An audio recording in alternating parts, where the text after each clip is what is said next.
इसके बावजूद हमारे नौजवानों ने सब्र से काम लिया है और यहाँ धरना लगा के बैठे हैं, जबकि ये जानते हैं कि हम धरने में किससे क्या मांग कर रहे हैं। उसी के इशारे पर गुस्ताखियां हुई है तो हमारी बात नहीं मानी जाएगी। लेकिन हम दुनिया को यह दिखाना चाहते हैं कि हम अपने मुल्क से मोहब्बत करते हैं, अपने मुल्क में बदअमनी नहीं चाहते, लेकिन हमारे सब्र का इम्तिहान लिया जा रहा है। अगर ये पैमाना छलक गया तो नताइज बहुत खराब हो सकते हैं और उसके लिए जिम्मेदार हम नहीं है, क्योंकि हम बर्दाश्त कर रहे हैं, हम पर समझाए जा रहे हैं, बहन बेटियों के साथ जुल्म हो रहा है, लिंचिंग की जा रही है, हम कभी कोई रिएक्शन नहीं देते। क्या हम जवाब नहीं दे सकते? मैं कहता हूं 1000 आदमी भी अगर आपको घेर लेते हैं, उनमें से एक को तो पकड़ सकते हो। सरेंडर नहीं करना है।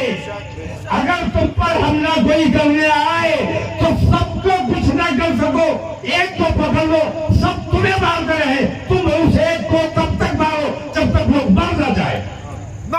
अपनी हिफाजत करने का हमें अख्तियार है, मुल्क का संविधान हमें अख्तियार देता है और अपने मोहल्ले की, अपने मुल्क की, अपने खानदान की, अपने आबा अजदाद की हिफाजत करने के लिए अगर हमें अपनी जान देना पड़े तो कदम पीछे नहीं हटाएंगे और जान देना पड़े तो कदम पीछे नहीं हटाएंगे।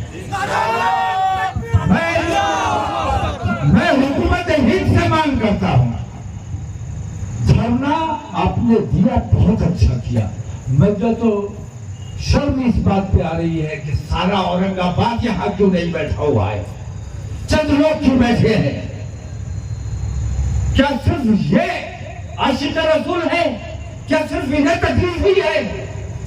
सारा औरंगाबाद अगर बैठा होता तो कुछ असर होता, और सारा औरंगाबाद क्या, सारा हिंदुस्तान जमा होना चाहिए और सारा हिंदुस्तान इंशाल्लाह जमा किया जाएगा।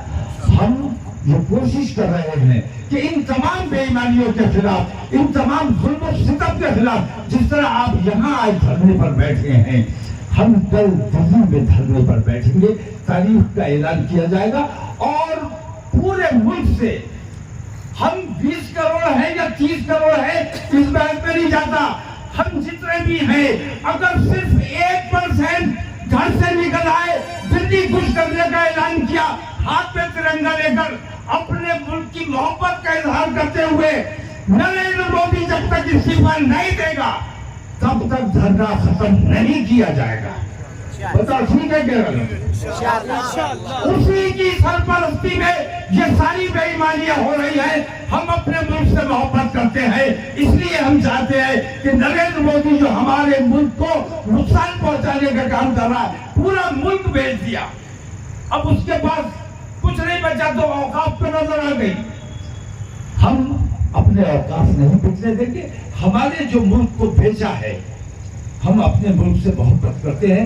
नरेंद्र मोदी से हमारी नफरत इसलिए नहीं है कि वो मुसलमानों का दुश्मन है, नरेंद्र मोदी से हमारी नफरत इसलिए है कि वो हमारे देश को नुकसान पहुंचाने का काम कर रहा है, और जो हमारे देश को नुकसान पहुंचा रहा है उसे किसी कीमत पर सच्चा मुसलमान जो अपने वतन से मोहब्बत करता है बर्दाश्त नहीं करेगा। तो आप लोग यहाँ जैसे बैठे हैं, इंशाअल्लाह पूरे मुल्क से मुसलमानों को और सेकुलरिज्म में यकीन रखने वाले, हिंदुस्तान के आइन में यकीन रखने वाले, आइन से मोहब्बत करने वाले तमाम लोगों को दावत दी जाएगी, आप लोगों को इत्तला की जाएगी। इंशाअल्लाह उस तारीख में तमाम लोगों को यहां से चलो, यहां से दिल्ली तक जान हो, तब तो तुम आशिक रसूल, इश्क़ रसूल का इजहार करना आसान काम नहीं है। हम उसकी उम्मत हैं जिसने पेट पर पत्थर बांध बांध के अपनी उम्मत के लिए कितनी मेहनतें, कितनी कुर्बानियां दी हैं। उस नाम पर हम जो कुछ भी कर सके। हुक्म है, जान दी हुई रूही की थी, हक तो ये है कि हक अदा ना हुआ। आप लोगों के धरने में मैं शरीक हुआ, मुझे बहुत खुशी है और मुझे अफसोस है कि इस किस्म के धरने हमें मुल्क में लगाना पड़ रहे हैं। हमारी बहन बेटियां महफूज नहीं है, हमारी मसाजिद महफूज नहीं है। रात में मस्जिद थी, सुबह को मस्जिद गायब हो गई। ऐसा जुल्म हो रहा है और मीडिया खामोश है। तो हुकूमत बेईमान, मीडिया बेईमान, सब बिके हुए हैं। और सबसे बड़े अफसोस का मुकाम यह है कि अदलिया, बड़े अफसोस की बात है कि अदलिया जिस पर भरोसा किया जाता था, भरोसा किया जाता है, वो भी आज हुकूमत के दबाव में फैसले करने पर मजबूर हो रहा है। ये हमारे देश के लिए बहुत घातक है और ये देश का नुकसान अब बर्दाश्त नहीं किया जाएगा। हिंदुस्तान का अदलिया बदनाम अगर हो रहा है, मैं तो असदुद्दीन ओवैसी साहब से भी मैंने सवाल किया कि आप बैरिस्टर हैं तो आपकी बैरिस्टरी से मुसलमानों को क्या फायदा है? आप अगर बैरिस्टर हैं तो इंटरनेशनल लॉ आपने पढ़ा होगा।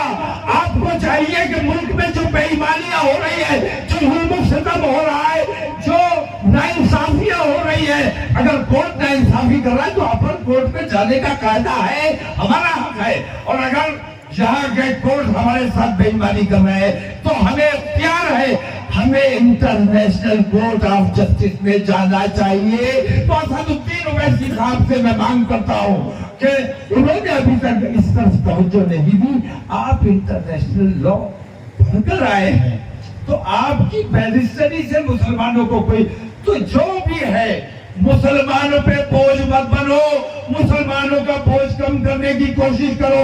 बात ही खड़े होकर तुम मुसलमानों से मांग रहे हो, मुसलमानों को देने का काम क्यों नहीं करते? मुसलमानों के मसाइल उठाइए आप। इंटरनेशनल कोर्ट ऑफ जस्टिस में आपको जाना चाहिए था, अभी तक नहीं गए, अब जाइए। तो मैं ये कहता हूं कि तमाम लोग आपका इस्तेमाल कर रहे हैं। उसने जो गुस्ताखी की है, मैं पूरे